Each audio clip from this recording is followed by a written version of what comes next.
কিছুদিন আগেও মাজার শরীফগুলোতে হামলা চালাচ্ছিল এই শ্রেণীর মানুষগুলো। ঠিক উগ্রবাদের এই ধর্মের নামে উগ্রবাদীরা ঠিক একইভাবে 12 রবিউল আউয়ালের জুলুসে হামলা করেছে। এই জুলুসে যারা আক্রমণ করছে, আঘাত করছে, তারা অবশ্যই মানুষ হতে পারে না। কিছুদিন আগেও মাজার শরীফগুলোতে হামলা চালাচ্ছিল এই শ্রেণীর মানুষগুলো। ঠিক উগ্রবাদের এই ধর্মের নামে উগ্রবাদীরা ঠিক একইভাবে 12 রবিউল আউয়ালের জুলুসে হামলা করেছে। তো আমরা বলবো সরকার যাতে এই ঘটনাগুলো তদন্ত করে দ্রুত যারা হামলাকারী তাদেরকে আইনের আওতায় এনে সঠিক বিচার করেন।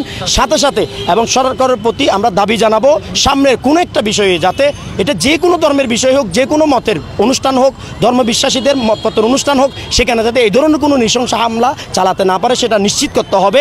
একটা ধর্মের মানুষ এক এক ধর্মে বিশ্বাসী এবং সবাই কিন্তু সর্বশেষ হিসেবে তাদের পরিচয় কি মানুষ, আর মানুষের বৈশিষ্ট্য কি অন্যের উপর আঘাত হানতে পারে না। এই যে আঘাতটা হেনেছে যে প্রাণাদিক প্রিয় নবী সাল্লাল্লাহু আলাইহি সাল্লামের শুভ এবং আগমন উপলক্ষে, তাহলে সেই আনন্দ র্যালিতে আমি কি বাধা দিতে পারি না, কারণ এটার অধিকার কেউ নাই। আর এখন যারা যে এই প্রিয় নবীকে যে দুনিয়াতে আসার কারণে যারা এই জুলুসে যারা আক্রমণ করছে, আঘাত করছে, তারা অবশ্যই মানুষ হতে পারে না।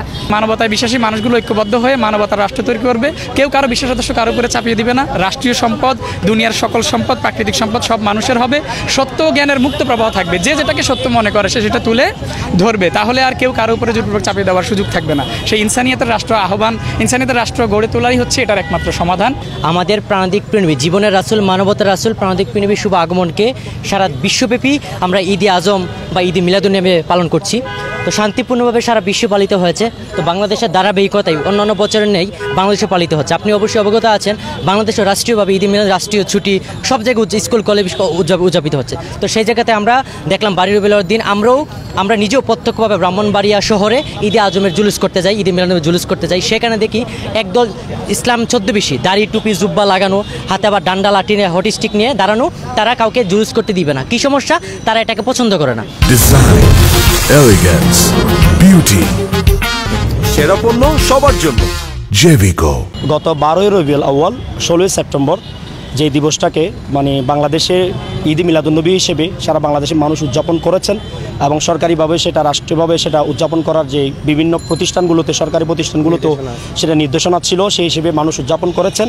তো আমরা দেখলাম যে এই দেশেরই নাগরিক দাবিদার কিছু মানুষ তাদের হাতে লাঠি ছিল, লাঠি নিয়ে তারা বিভিন্ন পয়েন্টে যেখান থেকে মানুষ যে উচ্ছ্বাসের সাথে আনন্দের সাথে প্রিয় নবীর শুভ আগমন, আল্লাহ তাআলাকে পাওয়ার শুকরিয়া হিসেবে ঈমান, ইসলাম, দিন, রহমত, কল্যাণ, দুজাহানের মুক্তি, জান্নাত, ইসলাম, কোরআন পাওয়ার যে শুকরিয়া, প্রিয় নবীকে পাওয়া মানে তো সব কিছুই পাওয়া, স্বয়ং রব্বুল আলমিনকে পাওয়া, দুজাহানের মুক্তি পাওয়া, সেই আনন্দে মূলত যারা জুলুস করছিল, আনন্দ র্যালি করছিল, শোভাযাত্রা করছিল, তাদের উপর এই লাঠিয়াল বাহিনীরা গিয়ে অতর্কিত হামলা চালায়। যেখানে আমরা দেখেছি 70 বয়স 70 বছর হবে মিনিমাম, এরকম একটা বৃদ্ধ মানুষ, যেখানে আমাদের ফেস্টুনের মধ্যে সে ছবিটা আমরা এনেছি, সেখানে দেখলাম ওনাকে মাথা ফাটিয়ে দেওয়া হয়েছে।